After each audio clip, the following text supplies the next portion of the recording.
Quando pensamos na luta pela igualdade de género, qual é a imagem que nos vem à cabeça? Talvez seja a mulher que quer ser CEO, que quer chegar aos mais altos cargos políticos, a mulher que quer decidir livremente sobre o seu corpo, que quer escolher se, quando e de que forma quer ser mãe e que quer ser totalmente independente.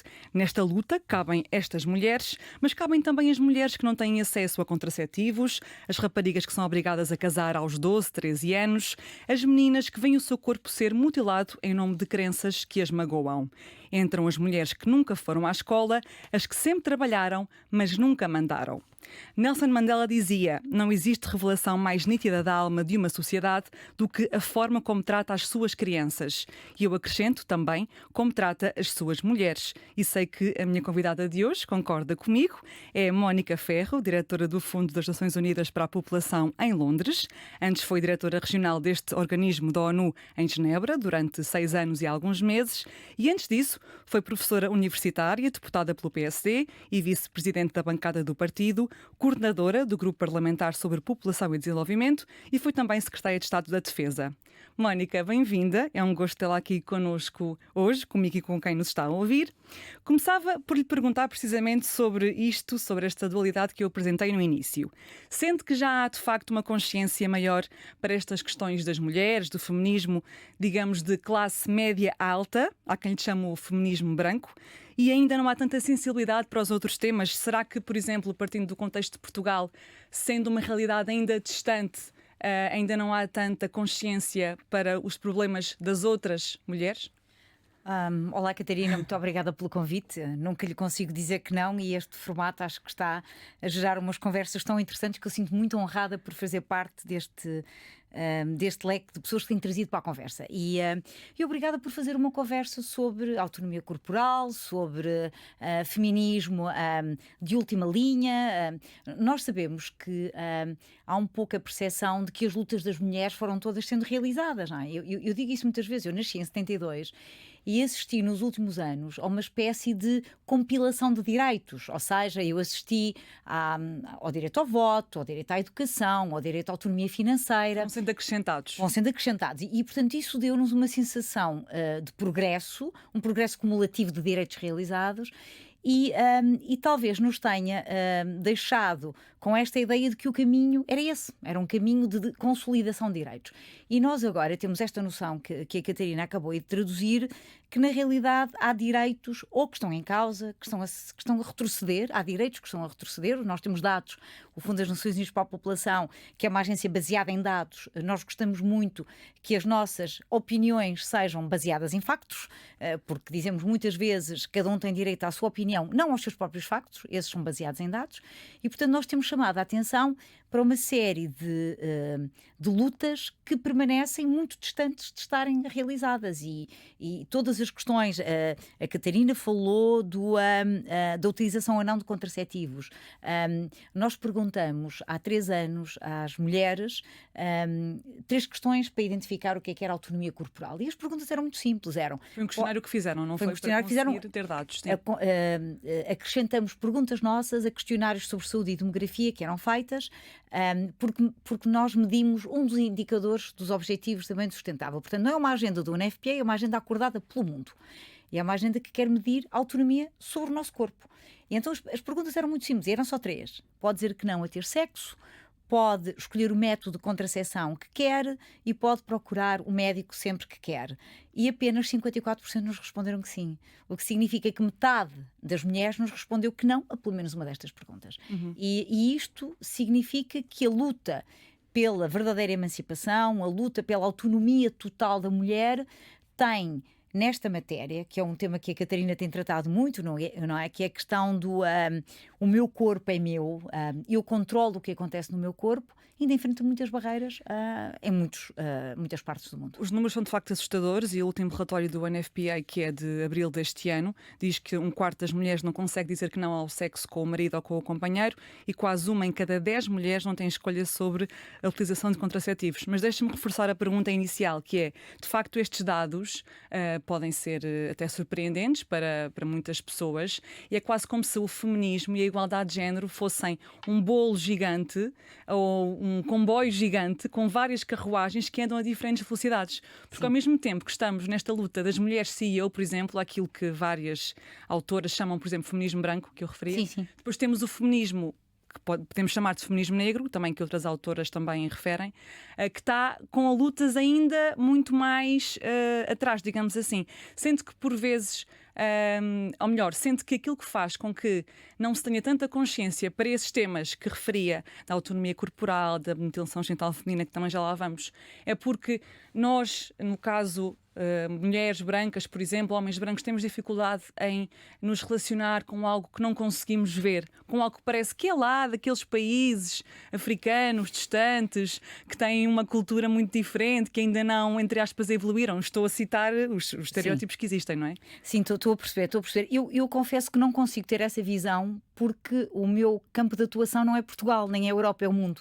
E, portanto, eu estou muito habituada a pensar na emancipação da mulher e nas lutas feministas, englobando essa agenda toda. Mas percebo que o que está aqui muito em causa é uma certa visão centrada na nossa realidade, não é? E desse ponto de vista, encontro isso muitas vezes aqui e noutras partes, não é? Eu estive em Genebra 6 anos e meio e agora estou em Londres e, portanto, as conversas que se têm nestes ambientes muitas vezes parecem trazer para estes contextos outras realidades. É como se nós abríssemos uma janela sobre as disparidades que outras mulheres noutras latitudes enfrentam.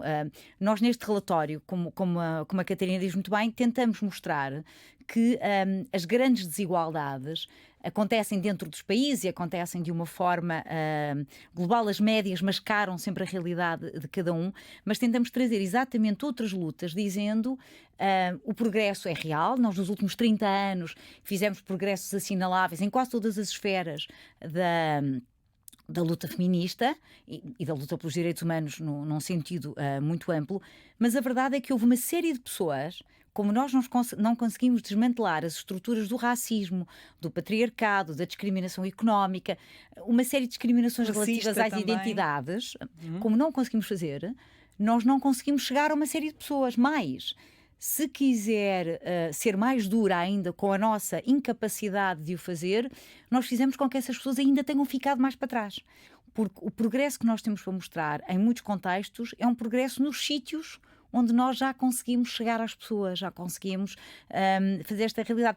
A invisibilidade é a maior discriminação de todas. Isso que referias de nem sequer termos noção das outras mulheres ou nem sequer termos noção dos outros grupos é a maior discriminação de todas. Aquilo que não é contado não é tido em conta. E, portanto, não é resolvido. Não é resolvido, exatamente. E esse é um dos grandes mantras do fundo para o qual trabalho, porque o nosso ponto de partida é sempre esse. Toda a gente tem que ser contada para que toda a gente possa ser tida em conta. E o que não é medido não é resolvido. E, portanto, esta ideia de haver outros feminismos, eu gosto desta ideia de nos imaginarmos, nós, o fundo, como abrindo janelas para a realidade. Nós temos 150 escritórios, 130 em países com os quais executamos projetos. Portanto, essa realidade global é muito presente no nosso cotidiano. Mas eu noto muito que às vezes estou a falar de coisas que a reação das pessoas é: mas isso ainda acontece?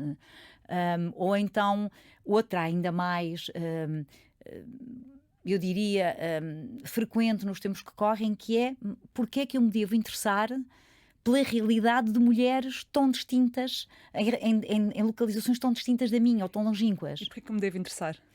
Porque a humanidade é uma só, não é? E para mim essa é a resposta imediata. Eu acho, Catarina, que a empatia é o valor estrutural da humanidade. E tento educar as minhas filhas lhes dizendo exatamente isso. A capacidade de nos pormos no lugar do outro é o valor mais humano de todos.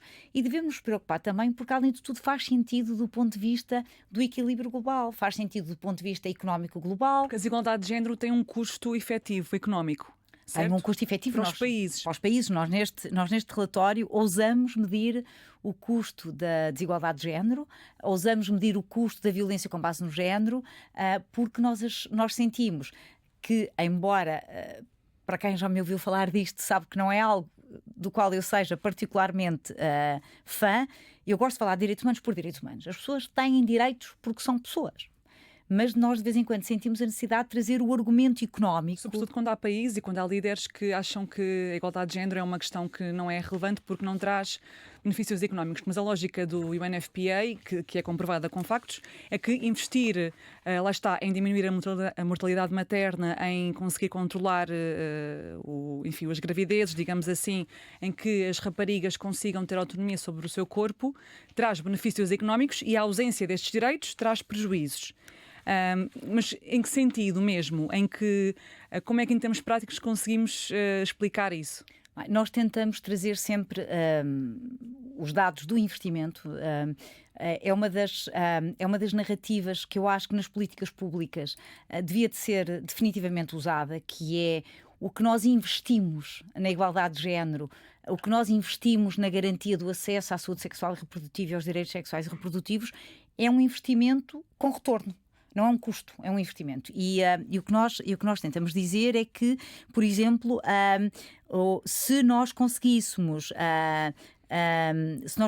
diminuir as gravidezes não desejadas, por exemplo, de acordo com um dos nossos últimos cálculos, gastar cerca de 80 mil milhões de dólares em países de baixo rendimento e médio, até 2030 conseguimos evitar cerca de 400 milhões de gravidezes não planeadas, sendo que isso também nos iria permitir prevenir 1 milhão de mortes maternas e cerca de 600 mil milhões de dólares em benefícios económicos. Ou seja, é um valor muito difícil para nós nos relacionarmos com, eu sei quando nós falamos de milhares de milhões, mas a verdade é que nós sabemos que a prevenção é mais barata do que a reação. E depois há cuidados de saúde que têm que ser alocados, claro. Há, enfim, outros meios que têm que ser alocados também. Nós temos as estimativas para isso tudo e é esse parte do nosso trabalho com os Estados, é exatamente fazer com que percebam que as políticas públicas que investem nestas áreas têm um retorno económico. Por exemplo, a questão do planeamento familiar. Nós sabemos que por cada dólar investido em planeamento familiar, e já agora Portugal é de celebrar porque é um dos países que tem planeamento familiar na Constituição, é um direito que nos é garantido pela Constituição, mas sabemos que por cada dólar investido em planeamento familiar pode gerar um retorno de cerca de 100 dólares ao longo do tempo, porque vai permitir às mulheres terem autonomia sobre o seu corpo, vai-lhes permitir, por exemplo, continuar a estudar e adiar a gravidez. Depois trabalhar também traz um retorno para o Estado, não é? Trabalhar traz um retorno para o Estado e nós também sabemos que o próprio controle da fertilidade, no sentido de poder planear as gravidezes, é fundamental para que as mulheres possam ter uma carreira. Nós temos muitos países do mundo onde as mulheres enfrentam o dilema de ter que escolher entre ter uma carreira ou ser mães.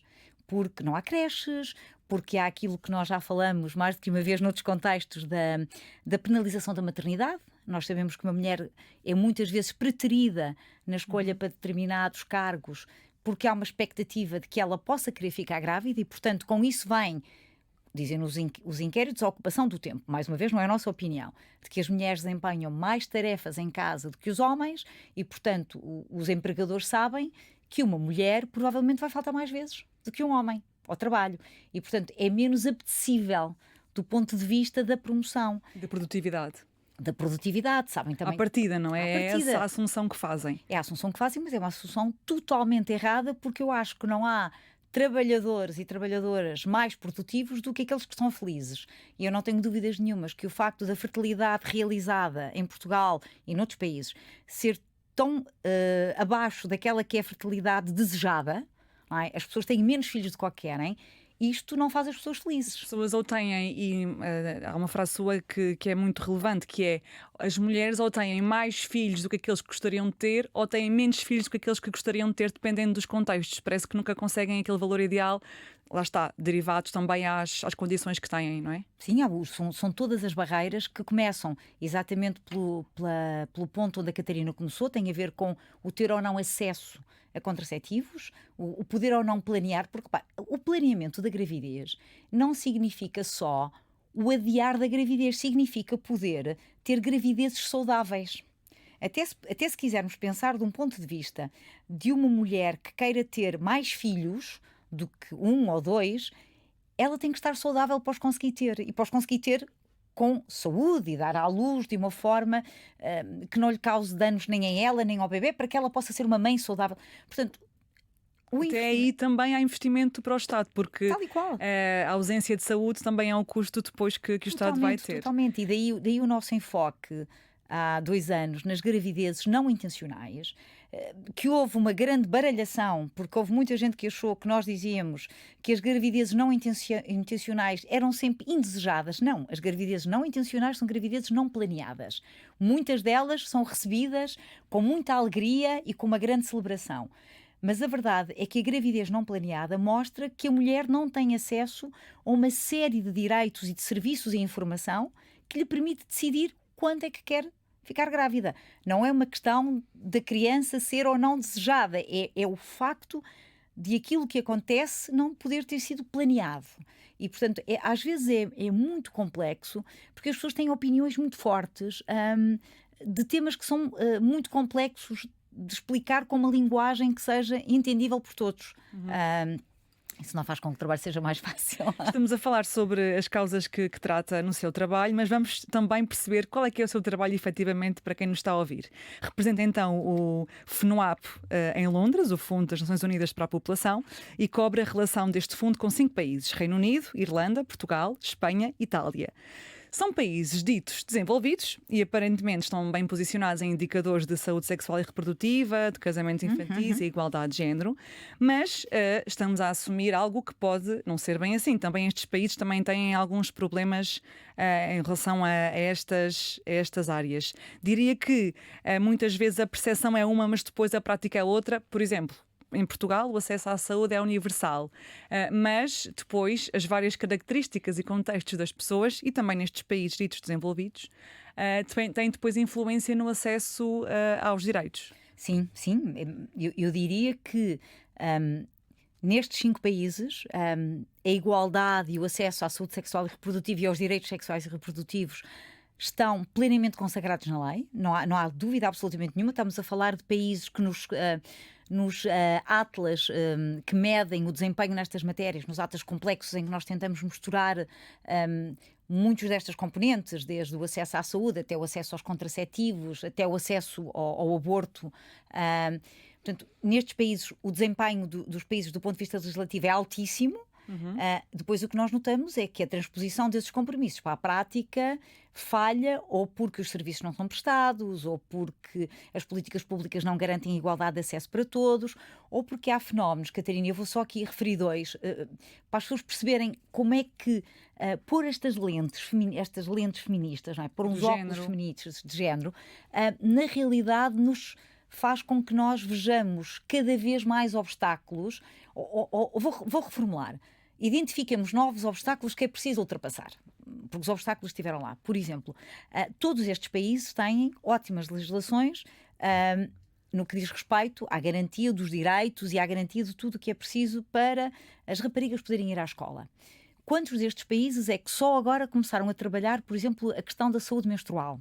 Garantir o acesso, primeiro reconhecerem que há pobreza menstrual nestes países e depois garantir que todas as mulheres, as raparigas e outras pessoas que menstruam têm acesso a estes produtos para que possam viver a sua menstruação com dignidade e com saúde. Aí está uma das áreas que só recentemente foi tocada em alguns destes países. Inclusive em Portugal. O tema já era tratado, mas só agora é que foi aprovado, até por este governo, o acesso a produtos menstruais nas escolas. Porque isto volta à sua questão do início. Porque nós achamos que a questão da pobreza menstrual é uma questão que afeta os países em desenvolvimento, quando na realidade afeta os países desenvolvidos também. As primeiras respostas partiram de países desenvolvidos, porque fizeram um diagnóstico e perceberam que as pessoas estavam a ser afastadas dos seus direitos e a ter complicações de saúde. Imagino o que é ter que gerir um fluxo menstrual com trapos, com panos, que ainda com acontece papéis, nestes países. que ainda acontece nestes países. E, portanto, com meias usadas, as infecções são frequentes nestes contextos e, portanto, aqui está um bom exemplo de uma causa que os nossos feminismos identificaram mais recentemente. Eu sei que há pessoas que nos estão a ouvir e que estão a pensar, eu já trabalho nisso há muito tempo. Pois é, mas nem toda a gente. E trazer para o discurso público é uma fase muito importante. Ou, por exemplo, no Reino Unido, neste último relatório, nós publicamos dados sobre a morte materna das mulheres africanas e de ascendência africana.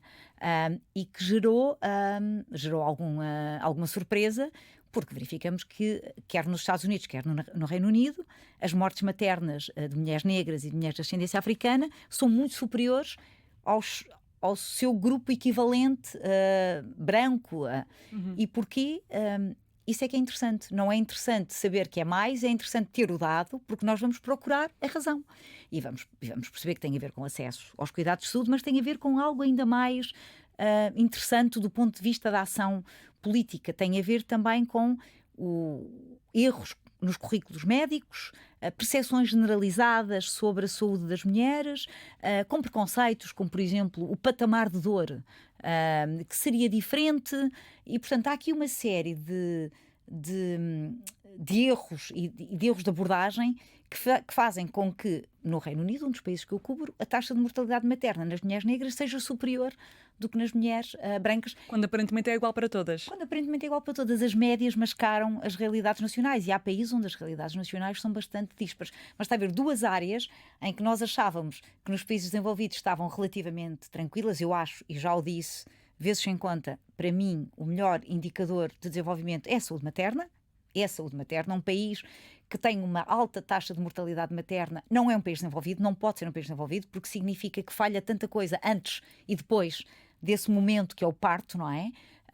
Mas a verdade é que nós continuamos a ter 800 mulheres a morrer todos os dias, por causas ligadas à gravidez, ao parto e ao pós-parto. 500 nos contextos humanitários que nos abrem as notícias todos os dias.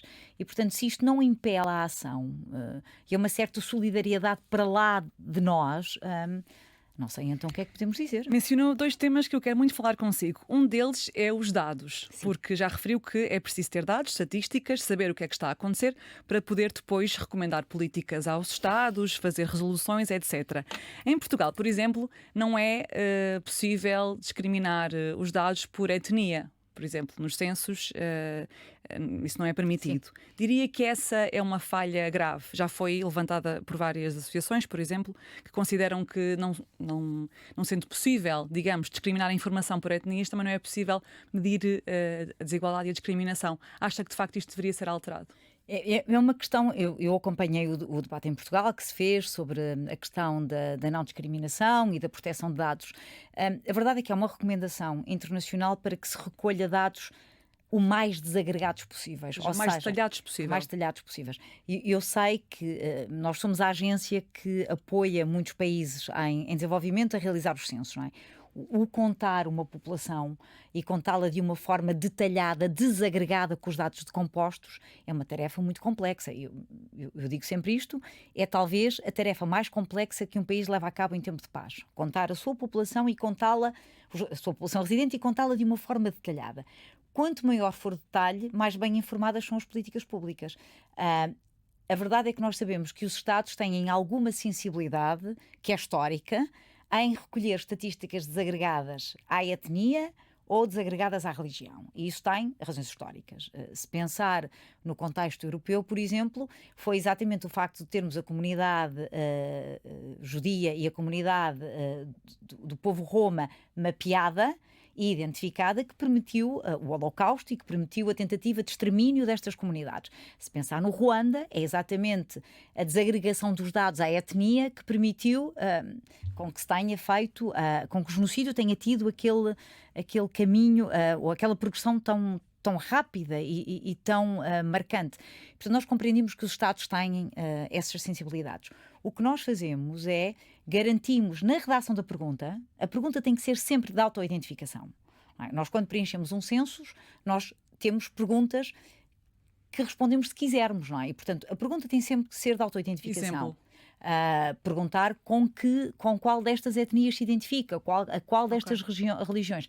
Aqui a questão mais importante é, primeiro, que a pergunta seja redigida de forma a que seja de autoidentificação, que garanta a privacidade, que garanta que está alinhada com as boas práticas de direitos humanos e que responsabilize a entidade que recolhe esses dados pela utilização criteriosa destes dados. Por exemplo, voltamos à questão do Reino Unido. Eu, se não soubesse que o perfil de morte materna tinha esta característica, nunca podia desenhar, primeiro ir investigar as causas e depois desenhar uma política de resposta. Mais uma vez, nós não conseguimos combater problemas e obstáculos que não os temos identificados. Dito isto, embora haja recomendações internacionais para que se faça uma recolha muito desagregada, é prerrogativa dos Estados decidir que dados é que recolhem.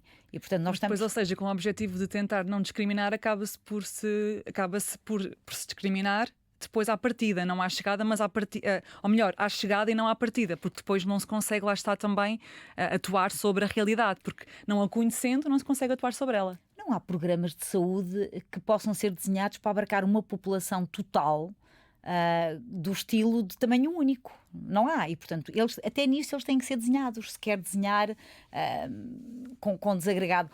Por exemplo, um dos exemplos mais bem-sucedidos que nós temos de desenhar um programa de saúde adaptado às características da comunidade LGBT, desenhámos-los com a participação das comunidades. Ou seja, e fizemos-lo para um país, em colaboração com o governo, como é evidente, mas esse governo pede-nos um programa para lidar com as necessidades específicas dessa comunidade.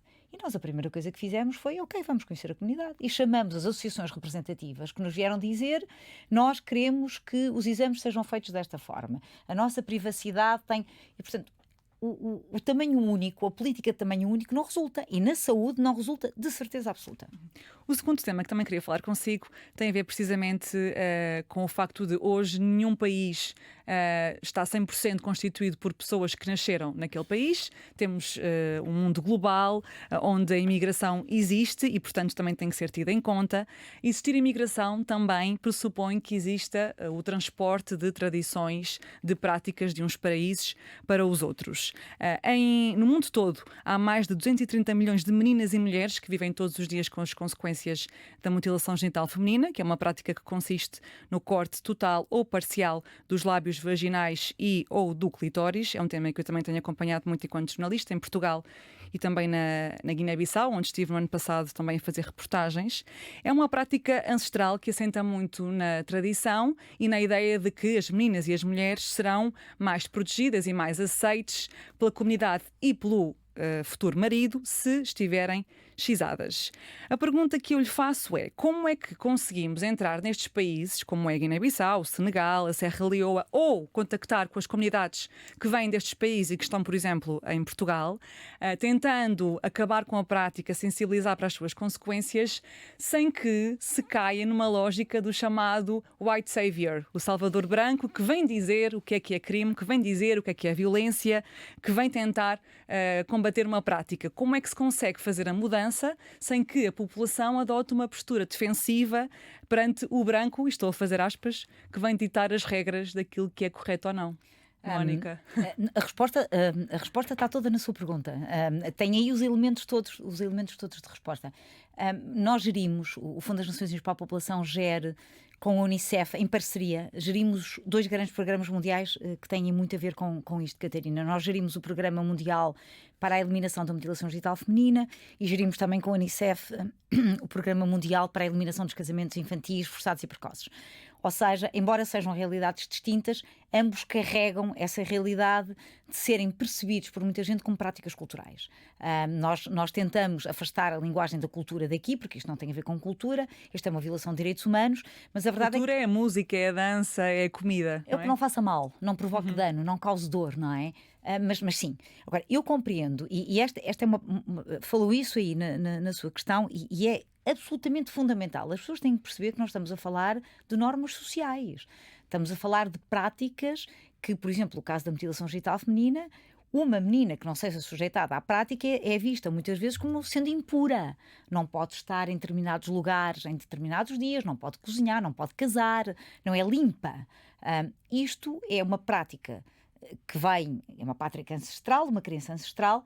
A única coisa boa é que esta ideia foi construída, nós podemos desconstruí-la. E podemos desconstruí-la indo às raízes e podemos desconstruí-la usando o que nos tem mostrado funcionar nesta desconstrução, e a Catarina falava disso, é trazer as vozes das sobreviventes. Para não ser uma determinação de alguém Que vem de fora vem e de que fora. diz como é que se deve fazer. Isso, e portanto a voz das sobreviventes é quem tem que nos liderar nesta conversa. Tem que nos dizer como é que pode ser feito, o que é que deve ser feito. Temos também feito, e esta é uma questão que também é muito importante, temos também trazido para a conversa os líderes religiosos, porque há uma crença também, a palavra crença talvez seja indicada aqui, de que esta prática pode ter algum contexto religioso que não tem. Islâmico. Sobretudo, mas que não tem. Não há provas de que Maomé o tenha mandado fazer a qualquer uma das suas filhas e não está no Corão. Isso também sabemos. Dito isto, é muito importante ter estes líderes comunitários e religiosos ao lado dos ativistas e das sobreviventes a dizer não. E talvez a última linha da atuação que nós trouxemos para a conversa foi trazer os homens e os rapazes. Porque se a prática é para lhes agradar a eles, então eles é que têm que dizer nós não queremos, nós não vemos nisso nenhum benefício. Eu estive com um rapaz no Quénia que era um campeão contra a mutilação genital feminina e que nos contava que o que fez foi chegar a casa e dizer à mãe: eu não me caso com uma mulher a quem tenha sido feita a prática. E a mãe discutiu com ele, dizendo: mas isso é absolutamente impossível, tem que ser, porque senão ela não é limpa, não é pura. A linha... Acredita-se que uma mulher que não seja estilizada depois vai ter muita vontade sexual e pode eventualmente ter relações com outros homens que não o marido. Pronto. Tudo crenças que são divulgadas sim, mas que tem a ver exatamente com o controle do corpo das mulheres. E este rapaz respondeu à mãe: assim sendo, eu não me caso. E a mãe fez um rápido cálculo de prestígio social e percebeu que era mais preocupante ter um filho que não se quer casar do que ter um filho que se quer casar com uma mulher inteira. E, portanto, esta mudança de mentalidades também se faz recorrendo aos protagonistas. Catarina, ambos gostávamos que isto se pudesse fechar por decreto, não é? Nós determinávamos que não se fazia. Eu estive envolvida quando estive deputada, que é uma das alturas mais... Em 2011? Em 2011, um dos momentos mais importantes da minha vida, não tenho dúvidas nenhumas. Ficar a conhecer o país, ficar a conhecer os processos, foi das coisas primeiro que mais me honrou, não é? Ter merecido o voto de... Representar os portugueses e as portuguesas? É profundamente... O simbolismo é muito real, não é? Eu não me lembro da palavra em português, que horror. Mas torna-nos humildes, não é? É uma coisa que nos faz humildes pensarmos que nós estamos ali apenas enquanto voz de um grupo de pessoas que votou numa determinada agenda política. Mas quando trabalhei o tema no Parlamento também, uma das coisas que nos preocupava é como é que a comunidade residente em Portugal vai perceber esta iniciativa.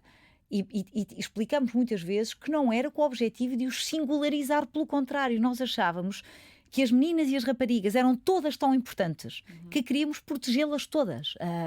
E, portanto, eu acho que essa ideia conseguiu passar, mas é muito complexo. Sobre o papel dos homens, há uma inovação feita pelo FNUAP que é a escola de maridos, escola para maridos, que há em alguns países africanos, certo? Sim. Em que país é que há alguns deles e em que é que consiste esta escola? É uma experiência que fizemos em alguns países ali do Sahel e que tem uma ideia tem uma ideia muito interessante de base, ou muito simples de base, que é: nós precisamos que haja conversas sobre saúde sexual e reprodutiva, sobre a eliminação da violência com base no género, sobre estas práticas todas. E essas conversas não podem acontecer sem os homens. Mas nós sabemos que em muitos destes países homens e mulheres não falam sobre isto. E então decidimos experimentar outra coisa, que foi pôr os homens a falar sobre isto. Muitas vezes, Catarina... Entre eles.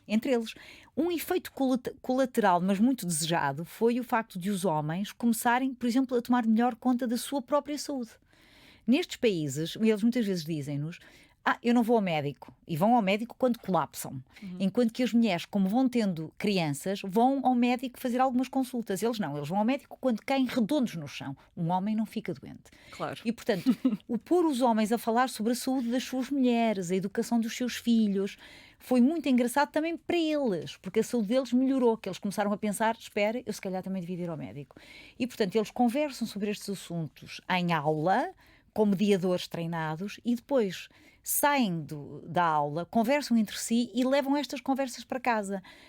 É um pequeno investimento, é transformador, mas é daquelas transformações que demoram muito tempo a acontecer. E é um dos apelos que eu fazia mais a quem nos está a ouvir: percebam que estes investimentos de que nós estamos a falar, a transformação de normas sociais, são investimentos de longuíssimo prazo. Portanto, não fiquem ansiosos quando o resultado não aparece no ano seguinte.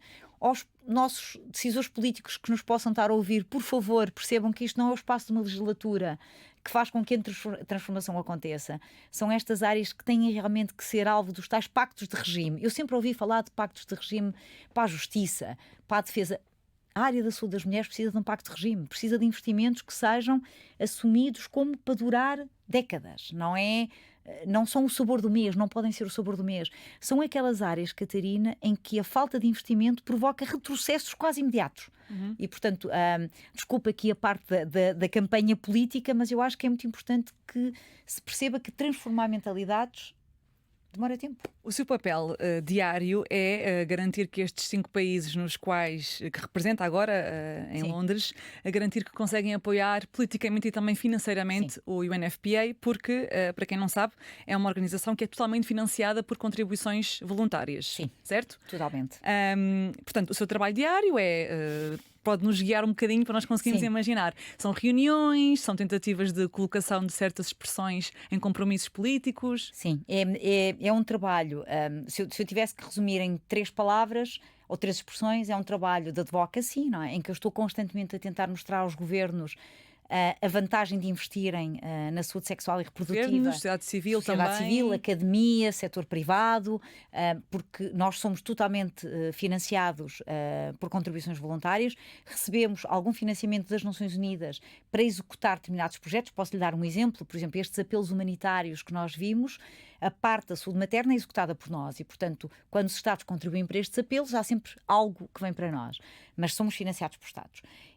Mas também recebemos dinheiro de fundações, dinheiro de privados e temos notado nos últimos anos um grande interesse, quer dos privados individuais, quer dos privados empresas, em se associarem ao nosso trabalho, porque até as empresas já perceberam que, tendo justiça reprodutiva, tendo licenças de maternidade, tendo planeamento familiar nos seguros de saúde, que isso também ajuda a que as suas funcionárias e os seus funcionários estejam mais felizes e mais Mas produtivos. dizia que há 3 palavras. Advocacy é a Advocacy primeira. é a primeira, a outra seria mobilização de recursos. Eu, de facto, estou sempre a tentar perceber onde é que há possibilidade de mobilizar recursos para a UNFPA. E a terceira, eu diria que são as parcerias. Nem tudo se tem que traduzir em dinheiro.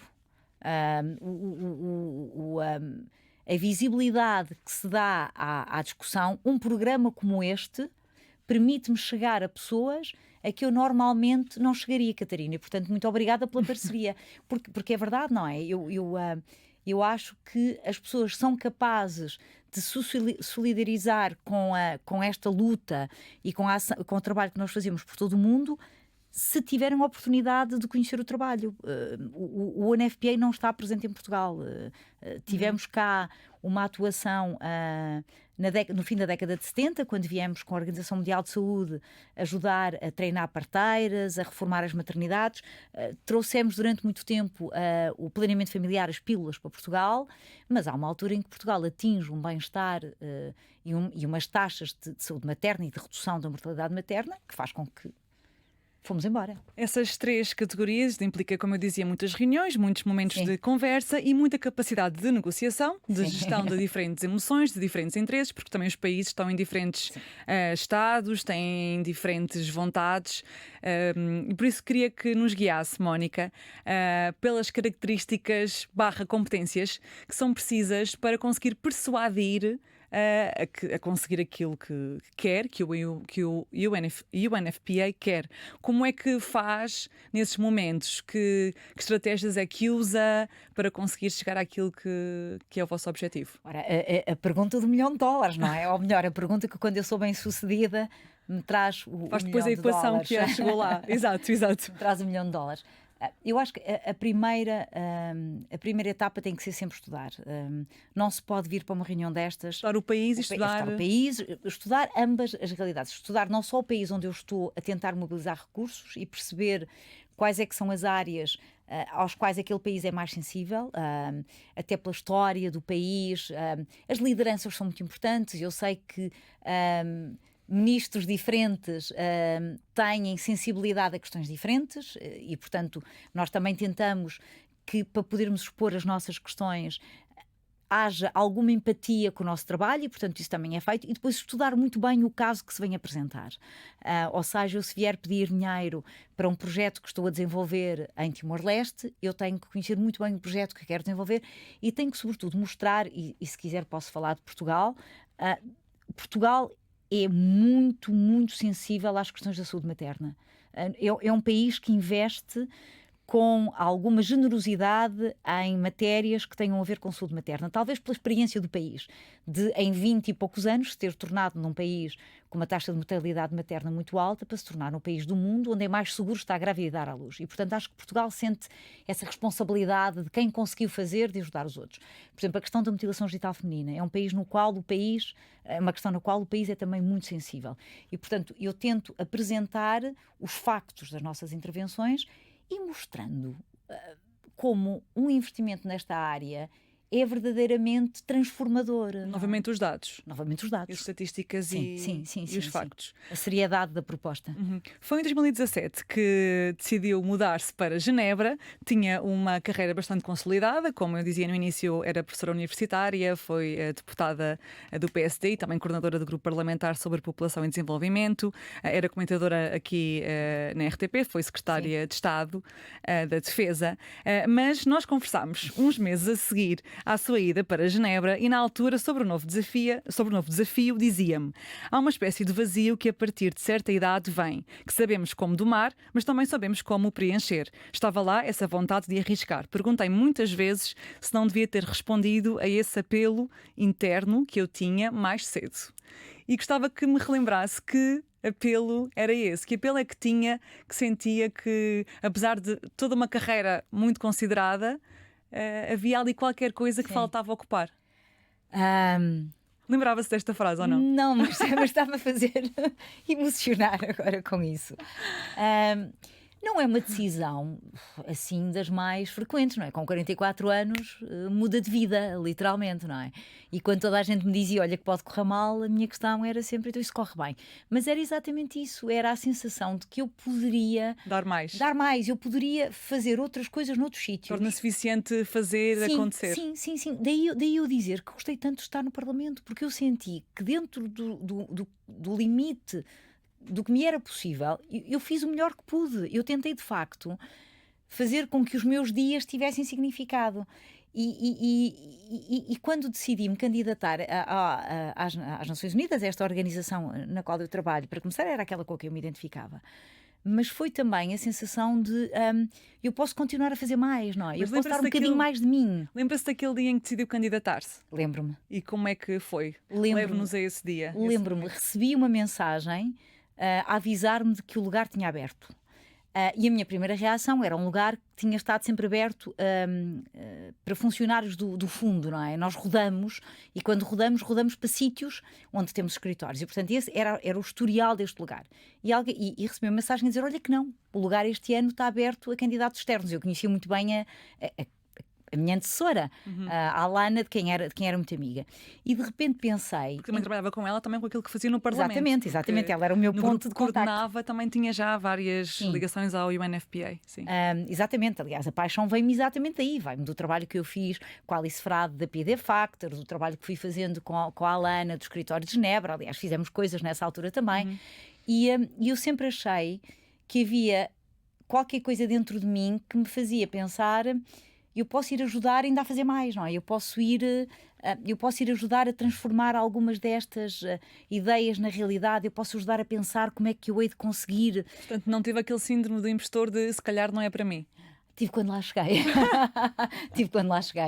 Quando lá cheguei, a primeira coisa que eu pensei foi: é agora que vão perceber que eu não percebo nada disto. Mas foram longos meses de processo de entrevista, não foi? Foram. Estes processos são sempre altamente competitivos, há muitos candidatos.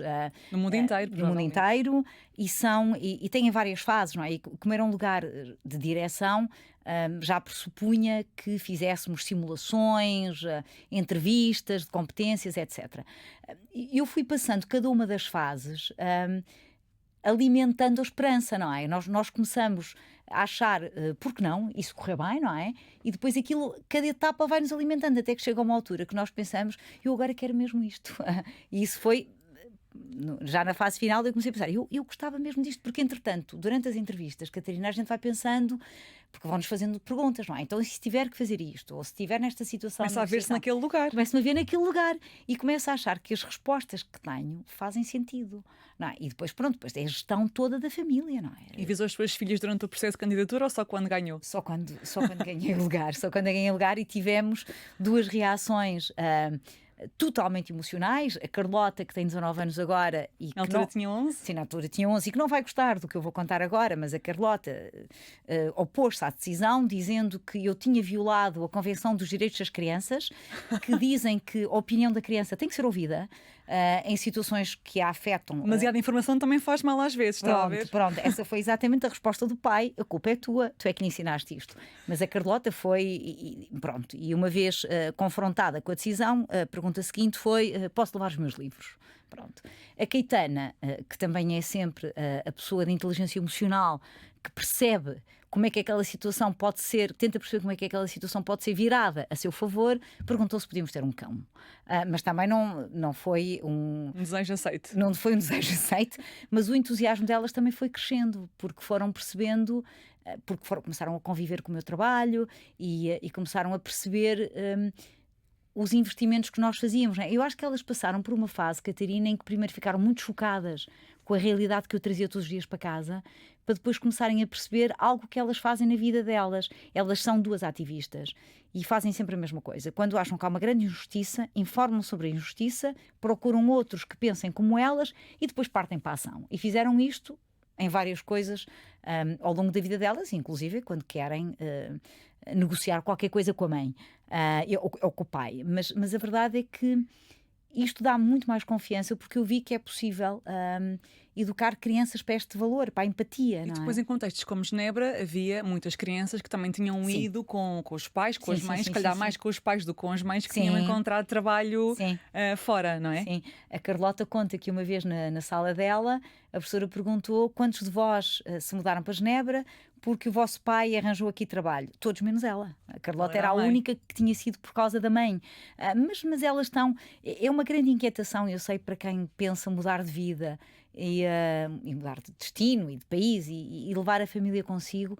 As crianças têm uma capacidade de adaptação muito maior à dos adultos. Muito maior. Porque tornar-se imigrante aos 44 anos também tem custos que não vinham no contrato. Os custos sociais, os custos sociais são muito grandes, os custos emocionais. Perder alguns momentos, como aniversários, por exemplo. Ficar longe da família mais próxima, longe Embora dos seja amigos. perto, não...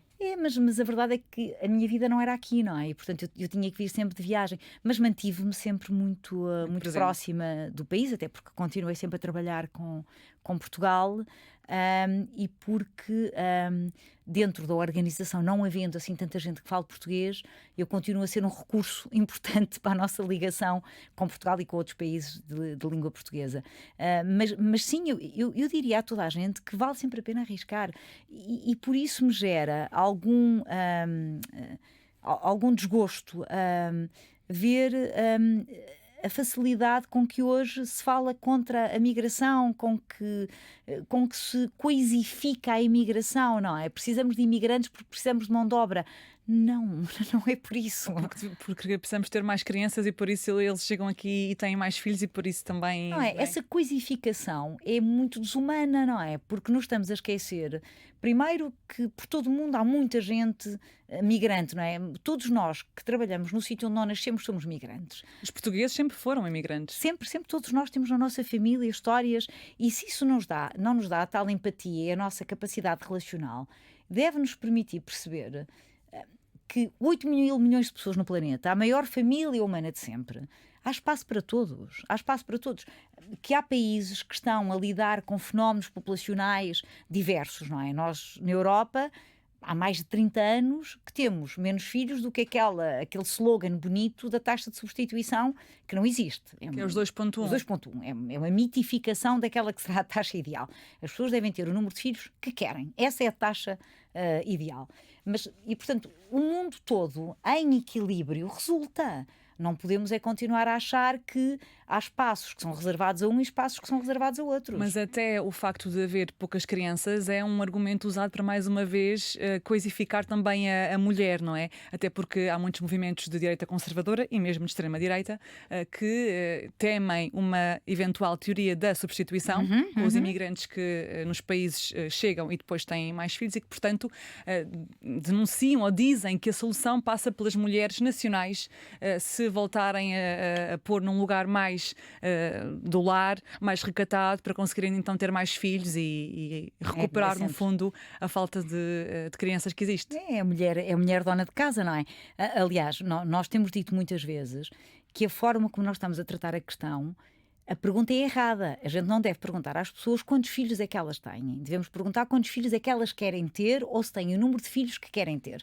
Porque, como a Catarina está a dizer, se nós nos focarmos nos números, o problema e a resposta têm sempre a forma do corpo de uma mulher. Somos muitos, impedimos as mulheres de ter filhos. Somos poucos, forçamos as mulheres a ter filhos. E nós temos exemplos por todo o planeta, durante a história recente da humanidade, de como é que isso se faz. Isso faz-se violando direitos. Não se faz consagrando direitos. Se nós dermos às mulheres a capacidade de decidir e se dermos às mulheres as condições para que elas possam realizar a fertilidade desejada, vai haver um equilíbrio muito melhor a nível global, porque as pessoas querem todas mais ou menos o mesmo. As pessoas querem todas poder realizar os seus sonhos. Às vezes há pessoas que querem ter 5 filhos, outras querem ter 1, outras querem 3. Isso a mim já não me interessa. A mim interessa-me que elas me digam: eu tenho o número de filhos que eu quero. E numa organização como a ONU, que promove os direitos humanos e que tem os direitos humanos na sua base, também há espaço para o machismo para uma mulher que é diretora? Digamos que as mentalidades também demoram a mudar. No início era aquele fenómeno do mansplaining, não é? De me explicarem ou de explicarem o que eu queria dizer. Numa reunião, por exemplo. Numa reunião, por exemplo. Eu notei que havia algum cuidado, porque também era a primeira vez que eu trabalhava para as Nações Unidas e, portanto, eu muitas vezes não usava o jargão. Ou não usava a expressão que se tinha convencionado usar. E, portanto, fui ouvindo algumas tentativas de explicação do que eu estava a dizer, ajustadas à linguagem da ONU. Pronto. Eu essas fui tolerando. As outras, há uma altura em que se tem que dizer: acabou, não há mais, não precisam de me fazer. E é por isso que há várias estratégias de nós nos empoderarmos mutuamente. Nós temos, dentro do Fundo das Nações Unidas para a População, paridade total. E não é paridade só nos lugares inferiores ou paridade só nos lugares superiores, porque há muitas organizações que conseguiram a paridade nos lugares mais baixos da organização e há outros que têm paridade só nos níveis superiores. Ambos são tentativas de mascarar. Nós mas temos a paridade total. Não acaba com os estereótipos. Não acaba com os estereótipos, mas ajuda. Quer dizer, nós temos paridade de género, temos uma representação racial quase equitativa também, temos uma grande representação deliberada também de pessoas com identidade de géneros não binárias e portanto, nós fomos fazendo o nosso caminho. Agora, a resposta é sempre a mesma. Tem que ser intencional. Estas coisas não acontecem por acaso. E, portanto, com a presença há alguma normalização. Mas não acabam estereótipos, isso claro que não. Gostava também ainda de lhe perguntar se, enquanto esteve deputada, enquanto esteve secretária de Estado, também aí havia um olhar diferente sobre si? Sim, por ser mulher. Por ser mulher, sobretudo dois aspectos. Eu falo muito com as mãos e falo muito com o corpo e, portanto, toda a gente achava que eu era muito emocional, que eu era muito apaixonada pelo que fazia. Eu digo sempre a mesma coisa: se fosse um homem era assertivo e intransigente, não é? Afirmativo. Mas como era uma mulher, era a paixão e a emoção. E depois também alguns comentários não solicitados sobre a forma como eu me vestia. Eu tive um deputado referir-se a um relatório que eu apresentei como um relatório fio dental. Eu acho que não lhe teria ocorrido usar esse comentário se fosse um relatório apresentado por um homem. E, portanto, estamos a falar do Parlamento em 2015. É claro que recebeu uma pateada, uma vaia do Parlamento em geral, mas a verdade é que houve um processo mental nele que o autorizou, que o legitimou a fazer o comentário. E, portanto, este há de ser dos momentos menos glorificantes da minha passagem pelo Parlamento. Como é que se lida com isso depois? É continuando e tentando perceber que não é sobre si, que é sobre uma ideia, uma dinâmica que continua instalada? Sim, isso ajuda quando nós percebemos que infelizmente não é pessoal, porque se fosse pessoal era só comigo, não era com as mulheres todas, não é? Mas sim, há um caminho que se tem que fazer. Eu sou muito impaciente, eu acho que já lá devíamos ter chegado. Acho que já lá devíamos estar. Acho que as nossas jovens não nos vão perdoar se nós continuarmos a dizer é um projeto de futuro, não é? A igualdade é uma realidade que está ao nosso alcance. Tem é que ser construída e tem que ser intencional. Não é algo que vai acontecer com processos naturais. A ideia do processo natural, confesso que me causa algum formigueiro na pele. Mónica, para uma mulher independente como a Mónica é, dona da sua vida, que trabalha estes temas do empoderamento feminino e do feminismo e que aqui o vive na prática, pergunto-lhe para si o que é que lhe falta enquanto mulher para se sentir verdadeiramente empoderada? Tempo. Falta-me poder gerir o meu tempo de forma a que eu possa. Mas aí a culpa é muito minha, não é? Uma das pessoas com quem eu trabalho diz-me que eu sou uma workaholic em recuperação. A verdade é que eu gosto muito do meu trabalho, identifico-me muito com o meu trabalho, mas Catarina, eu sinto sempre que ao longo da minha carreira tive que trabalhar mais do que os homens para mostrar o mesmo valor. E, portanto, neste momento falta-me tempo e falta-me a capacidade de me imaginar não trabalhando. Falta-me isso. Muito obrigada, Mónica. Obrigada eu. Por esta conversa. Já sabem que trazemos sempre diferentes protagonistas para nos fazer pensar, para aprendermos algo novo, também para concordarmos ou discordarmos. Este é um espaço de liberdade para todas as pessoas. Eu sou a Catarina Marques Rodrigues, a dona desta casa, que é vossa, claro, a cada 2 semanas, à terça, na RTP Play, no Spotify, Apple Podcasts e em vídeo no YouTube da Antena 3 e também nas redes sociais, nas minhas e também nas da Antena 3. Obrigada por estarem desse lado e até ao próximo episódio.